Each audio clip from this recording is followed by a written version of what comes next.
ప్రతిఘటన టీవీకి స్వాగతం. క్షణక్షణం మీకోసం. రాష్ట్రంలో వచ్చే నెల 16న జరగాల్సిన మిలాద్ ఉన్ నబీ ప్రదర్శనలను 19వ తేదీన నిర్వహించుకునేందుకు గాను ముఖ్యమంత్రి రేవంత్ రెడ్డి చేసిన విజ్ఞప్తి పట్ల మిలాద్ కమిటీ ప్రతినిధులు అంగీకరించారు. మహమ్మద్ ప్రవక్త జన్మదినాన్ని పురస్కరించుకొని సెప్టెంబర్ 16న మిలాద్ ఉన్ నబీ వేడుకలు ఘనంగా నిర్వహించాలని మిలాద్ కమిటీ ఇదివరకే నిర్ణయించింది. ఆ మరుసటి రోజు 17 గణేష్ నిమజ్జోత్సవాలు ఉన్న నేపథ్యంలో మిలాద్ ఉన్ నబీ ఏర్పాట్లపై రాష్ట్ర గురువారం రాత్రి సచివాలయంలో ముఖ్యమంత్రి రేవంత్ రెడ్డి సమీక్ష సమావేశం నిర్వహించారు. ఈ సందర్భంగా సెప్టెంబర్ 7 నుంచి గణేష్ నవరాత్రోత్సవాలు, 17న గణేష్ నిమజ్జనం ఉన్న విషయంపై కమిటీ ప్రతినిధులతో చర్చించారు.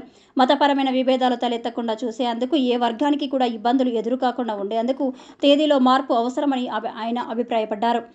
అన్ని అంశాలపై కూలంకుషంగా చర్చించిన అనంతరం మిలాద్ కమిటీ సభ్యులు ఈ నిర్ణయం తీసుకున్నారు. దీంతో మిలాద్ ఉన్ నబీ ప్రదర్శనలను వాయిదా వేసుకునే అవకాశాన్ని పరిశీలించాలని ముఖ్యమంత్రి మంత్రులు మిలాద్ కమిటీ సభ్యులకు సూచించారు.